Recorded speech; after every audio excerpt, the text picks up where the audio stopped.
Waterfront workers, under the heat of the midday sun, congregated in front of the Port of Belize compound today, where they were also joined by the leadership of the National Trade Union Congress of Belize. On March 6th, the Ministry of Labour issued a release informing that industrial action taken by the stevedores had come to an end. It gave the impression that the issues affecting the dock workers had been resolved amicably. 1 week later, the president of the Christian Workers Union, which represents the stevedores, is on record saying something different. Despite a narrative that last Friday was somehow the wrapping up of the issues, really it was just getting a commitment to attack the issues around the table. But the issues still present. We still have crisis. Patient is still in critical condition. So while we have made this strategy adjustment where, as a part of good faith, we are now operating under the essential service 21-day intent to strike, which under normal circumstances would be a significant news, but because of the way we opened this process, where we just said, throw down the gauntlet, man, because we are being ignored here, people think moving on the 21 days is somehow normalizing of the situation. Dressed in all black attire, a symbolism for Friday the 13th, supporters of a peaceful solidarity rally gathered around near the entrance to the compound. Among them was N.T.U.C.B President Marvin Mora. The entire N.T.U.C.B, the Congress at that point, is already on board, fully supporting the movement. They believe that the guys have a legitimate case.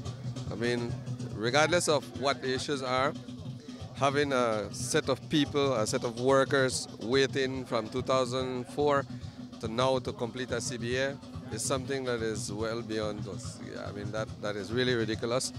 We call upon the management of PBL to do the right thing, come to the negotiations table, make some meaningful proposals and move the process forward. It is Friday the 13th, and I observe that symbolically you guys are all wearing black. Talk to us about that. Well, that speaks to the bigger N.T.U.C.B putting out this Friday the 13th as a day that all unions that are a part of really pushing forward this demand for greater accountability, for reform, for creating the kind of structures and mechanisms to safeguard the interests of the people, the assets of the people from those who lead us who might be indulged in things that are less than noble, in skullduggery then, if you want to put it in blunt terms. Among several concerns that stevedores are grappling with is the possibility that shipments of raw sugar will be rerouted by land to Big Creek. The impact of such a shift on their livelihood would be significant. Since they are no closer to resolving these matters, they are simply counting down the days remaining before resuming industrial action. 21-day notice, nothing normal about that. We are counting down to just completely returning to no work at all here in the waterfront. In fact, we are down to 13 days remaining. We were finally able to meet again with PBL management representatives yesterday at the Labour Department. And that meeting was essentially just to commit to certain deliverables. So today, we are to deliver a framework of the negotiations to create the memorandum of understanding that will determine the scope of the final agreement that we would consider a redundancy compensation package that would be fair and just. So baby steps, baby steps.